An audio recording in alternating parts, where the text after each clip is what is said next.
কবি সুকান্ত ভট্টাচার্যের লেখা আমার একটা প্রিয় কবিতা আমি আবৃত্তি করছি।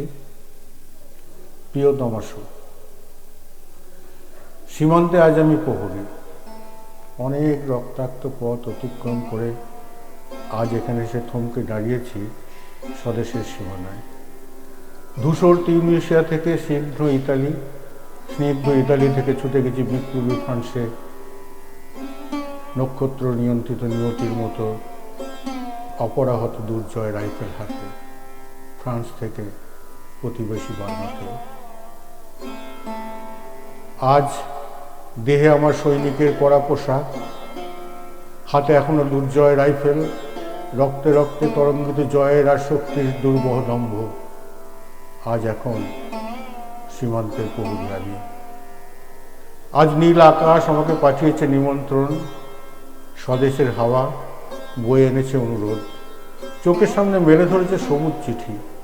কিছুতেই বুঝি না কি করে এড়াবো তাকে, কি করে এড়াবো এই সৈনিকের কড়া পোশাক।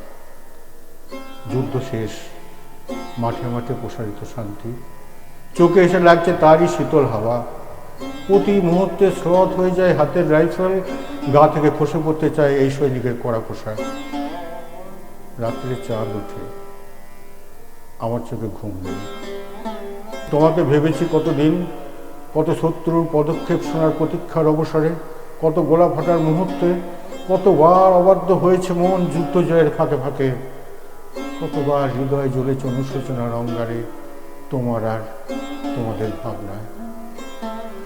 তোমাকে ফেলে এসেছি দারিদ্র্যের মধ্যে, ছুঁড়ে দিয়েছি দুর্ভিক্ষের আগুনে, ঝড়ে আর বন্যায়, মারি আর মরকের দুঃসহ আঘাতে বারবার বিপন্ন হয়েছে তোমাদের অস্তিত্ব। আর আমি ছুটে গেছি এক যুদ্ধক্ষেত্র থেকে আর এক যুদ্ধক্ষেত্রে। জানি না আজও আছো কি নেই, দুর্ভিক্ষে ফাঁকা আর বন্যায় তলিয়ে গেছে কিনা ভিটে, জানি না তাও। তবু তোমাকে লিখছি, আজ লিখছি আত্মম্ভর আশায়, ঘরে ফেরার সময় এসে গেছে।